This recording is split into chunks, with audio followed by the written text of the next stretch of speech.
You're paying for oil, water, and science experiments, not flavor. That squeeze bottle in your fridge isn't food. It's a texture project. In this video, we're exposing the top supermarket products loaded with quiet fillers that bulk up the bottle and thin out your nutrition. Let's start with dressings, mayo, and sauces, the stealth MVPs of filler. I'll show you the 3 red flag add-ins that keep costs low and texture silky, and how to spot them on the label in 5 seconds. If you want real ingredients, not lab tricks, stick around.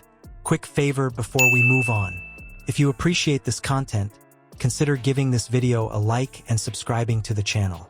Believe it or not, more than 92% of viewers haven't subscribed yet.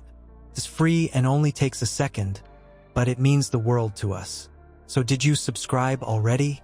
Great! Thank you so much for your support. Now back to the video. Twist the cap on ranch. And what hits your plate first? Oil, water, and a lab-made thickener.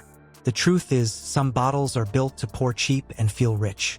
So which ones earn that side eye when you scan the label? Let's start with the mission. We're hunting the supermarket staples where fillers stand in for real food. Salad dressings, mayonnaise, pasta sauces, barbecue sauce, ketchup, coffee creamers, plant-based milks, yogurt, deli dips, and Jared gravies. Different aisles, same trick. Those labels look cozy, farm fonts, herbs on the front, a drizzle photo. But the first 3 ingredients tell the real story. Cheap seed oils lead. Water pads the volume. Sugar or gums lock in that stage texture.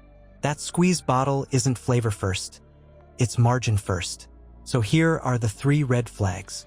Emulsifying gums, like xanthan, guar, and cellulose, hold water like a sponge and glue oil in place.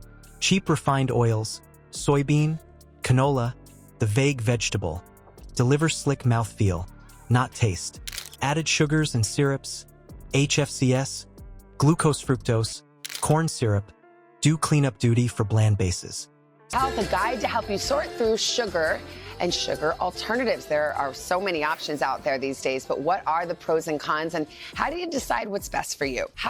Why do you think people are moving away from sugar and looking for these sugar alternatives? So in general, people are moving away from table sugar or sucrose because we're in the middle of a diabetes and obesity epidemic in the United States. Still get the satisfaction of a sweet taste without the risks. So the cavities, the weight gain, the spike in blood sugar. So you still get the satisfaction of having something sweet. Salad dressing is the most obvious tell. A creamy ranch with no cream leans on gums to suspend water and oil so it clings to lettuce. It feels plush for a second, then turns slippery and leaves a waxy trail. The dairy, if it shows up at all, is in cameo, not starring role. Now mayo. Real mayo is simple. Egg yolk, a quality oil, and acid. Budget jars stretch the mix with water, modified starches, and stabilizers, then gel it into shape. You get body without egg richness. A slip-and-slide glide that tastes flat and finishes gummy. Pasta sauce should start with tomatoes. When you see added sugar and cellulose early, you're paying for padding. It spreads like velvet on a spoon but eats like confetti. Lots of texture, not much tomato punch. So when you're talking about all this range, I mean, there's the pink stuff, the yellow stuff, the blue stuff, there's the stuff you can squeeze in, stevia. I mean, I can't even keep it all straight. Is one better than the other in terms of your health? What that means in real life, so DNA is the blueprint of everything that happens in our body. DNA lives inside of cells, and at high levels of sugar or artificial sweeteners, the ability of DNA to repair itself is inhibited. Lean, fit, I would say a bit of the real stuff, table sugar, is the way to go. If somebody is at risk of weight gain, concerned about their weight, has prediabetes or diabetes, they may want to switch to a non-nutritive sweetener. Food tech leans on this trio for a reason. Gums bind water for stability, oils supply mouthfeel, sugars hide weak flavor. So which everyday condiment is more filler than food?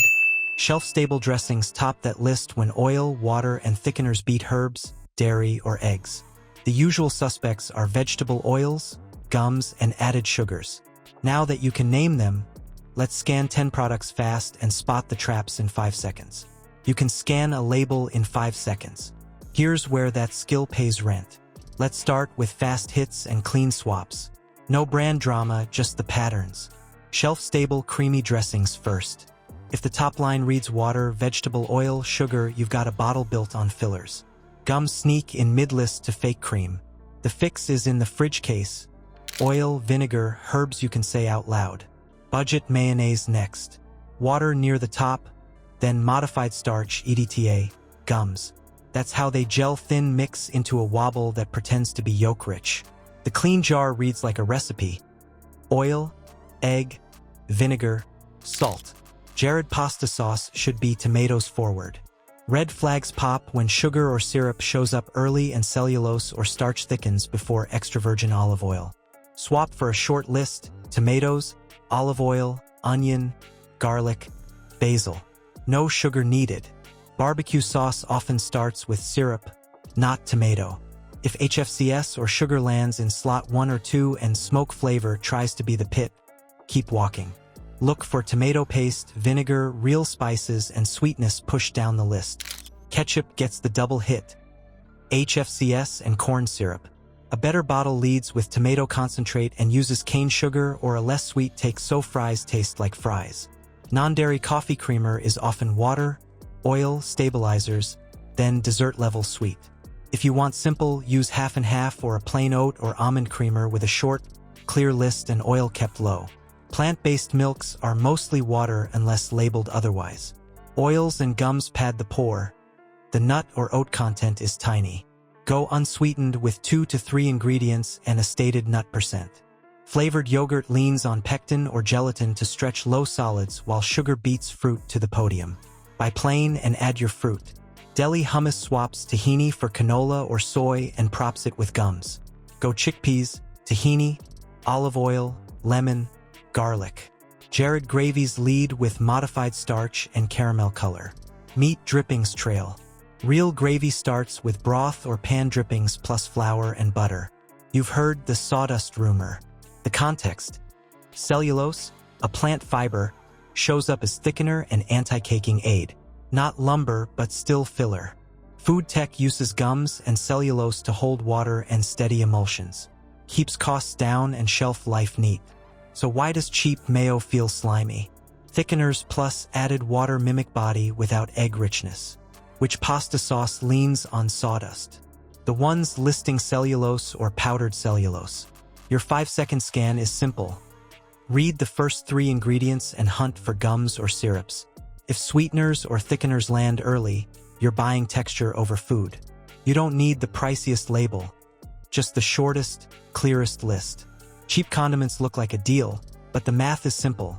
You save cents and swap real food for water, cheap oil, and stage texture. You get volume, not value. The real kicker is you pay for shelf tricks, not flavor. If this gave you something to chew on, hit like, subscribe, and share it with someone who buys dressing by the jug. Next trip, scan the first 3 ingredients and skip the gums and syrups. Short lists win. Next week, we test store brands with clean lists and see which ones actually taste like food. Some pass. Some taste like wet cardboard.